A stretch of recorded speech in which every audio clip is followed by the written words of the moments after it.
ربیع الاول شریف تشریف لا رہا ہے. آپ دیکھتے ہوں گے کہ مختلف فلیکسز پر مختلف حضرات کی تصاویر لگی ہوئی ہوتی ہیں، اور یہ جو تصاویر والے فلیکسز ہیں صرف گلی محلے چوک چوراہے میں ہی نہیں رہ گئے، بلکہ اب تو یہ مساجد کی حد تک پہنچ چکے ہیں.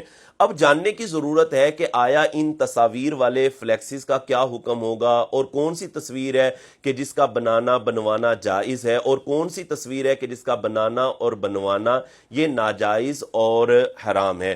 تصاویر کے حوالے سے اگر احادیث کو دیکھا جائے تو صحیح بخاری حدیث نمبر 5949 میں نبی کریم علیہ الصلوۃ والسلام نے ارشاد فرمایا کہ اس گھر کے اندر اللہ کے ملائکہ داخل نہیں ہوتے جس گھر کے اندر کتا ہو یا تصاویر ہو. اور اس سے اگلی صحیح بخاری کی حدیث 5950 کے اندر نبی کریم علیہ الصلوۃ والسلام نے ارشاد فرمایا کل بروز قیامت سب سے زیادہ سخت عذاب تصاویر بنانے والوں کو ہوگا.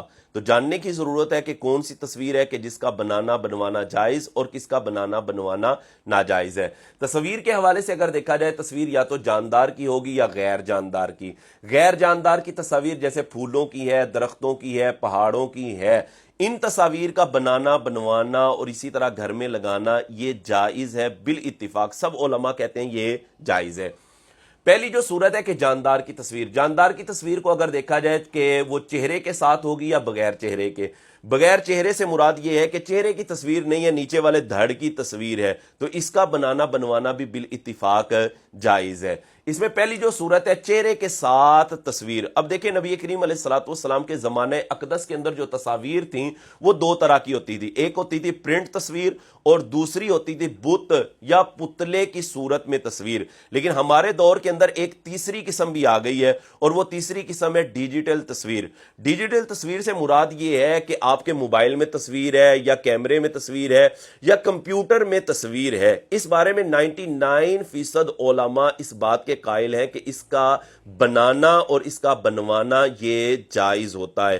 اس کی وجہ کیا ہے؟ اس کی وجہ یہ ہے کہ علماء فرماتے ہیں یہ جو موبائل میں ہمیں تصویر نظر آ رہی ہے یہ تصویر نہیں، یہ محض ایک عکس ہے. کھول کر اگر دیکھا جائے تو آپ کو کچھ بھی نظر نہیں آئے گا. یعنی یہ صرف ایسے سمجھ لیں کہ لائٹوں کا اور روشنیوں کا سنگم ہے کہ جو ہمیں ایک عکس دکھا رہا ہے، اور اگر اس کو کھول کے دیکھیں گے تو کچھ بھی نہیں ہوگا. اور وہ تصویر ناجائز اور حرام ہوتی ہے کہ جس کا فزیکلی طور پر کوئی وجود ہو، اور جس کا فزیکلی طور پر کوئی وجود نہیں ہے، وہ صرف ایک عکس ہے، تو اس کا بنانا اور بنوانا جائز ہوتا ہے. یہ ایسے ہی جیسے بندہ آئینے کے سامنے کھڑا ہو تو بندے کا عکس نظر آ رہا ہوتا ہے، یا بندہ ایسے کھڑا ہے اور نیچے پانی میں اس کا عکس نظر آ رہا ہوتا ہے، تو اس عکس پر تصویر کا حکم نہیں ہوتا. یا آئینے میں جو عکس نظر آ رہا ہوتا ہے اس پر بھی تصویر کا حکم نہیں ہوتا.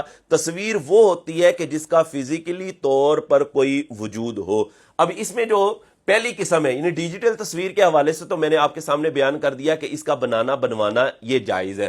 اب یہ جو پہلی قسم ہے پرنٹڈ فارم پر تصویر ہے یا بت کی صورت میں یا پتلے کی صورت میں تصویر ہے، اس بارے میں بھی اگر دیکھا جائے تو اس کی بھی دو صورتیں بن جاتی ہیں. یعنی وہ تصویر جس کا فزیکلی طور پر کوئی وجود ہے. اب دو قسمیں کیسے بن جاتی ہیں؟ یا تو یہ تصویر ضرورتاً بنوائی گئی ہے، جیسے پاسپورٹ کے لیے تصویر بنائی گئی ہے یا بنوائی گئی ہے، یا آئی ڈی کارڈ کے لیے تصویر بنائی یا بنوائی گئی ہے، تو یہ ضرورتاً ہے. علماء فرماتے ہیں یہ معاف ہے کیونکہ ضرورت ہے، تو اس بنا پر اس کے جواز کی صورت بن جاتی ہے. اور دوسری قسم ہے کہ آپ نے جناب شوقیہ تصویر بنوائی ہے، بغیر ضرورت کے تصویر بنوائی ہے، اور وہ تصویر بھی ایسی ہے کہ جو پرنٹڈ ہے، یعنی اس کا پرنٹ آؤٹ ہوا ہے، تو یہ تصویر بنانا بنوانا ناجائز اور حرام ہے. وہ تصویر چاہے کسی نعت خواں کی ہو، کسی پیر کی ہو، کسی خطیب کی ہو، کسی عالم دین کی ہو، ایسی تصویر کے جو پرنٹڈ ہے اس کا بنانا بنوانا ناجائز ہے اور یہ حرام ہوگا. اگر آپ نے تصاویر والا فلیکس بنوانا ہے تو اس کو صرف سوشل میڈیا کی حد تک رکھا جائے، اس کا پرنٹ آؤٹ نہ کروایا جائے. اگر پرنٹ آؤٹ کروائیں گے تو یہ ناجائز اور حرام ہو جائے گا. ہم بھی محافل کے لیے ٹائم وغیرہ دیتے ہیں تو ہم ان کو ٹائم دینے والوں کو یہ بات کہہ دیتے ہیں کہ بھائی ہمارا اگر آپ نے فلیکس بنوانا ہے تو بغیر تصویر کے بنائیے گا، اور اگر آپ نے تصاویر والا فلیکس بنانا ہے تو وہ صرف سوشل میڈیا کی حد تک رکھیے گا، اس کا پرنٹ آؤٹ نہ کیجیے گا. اگر پرنٹ آؤٹ ہوا تو ہم محفل میں نہیں آئیں گے.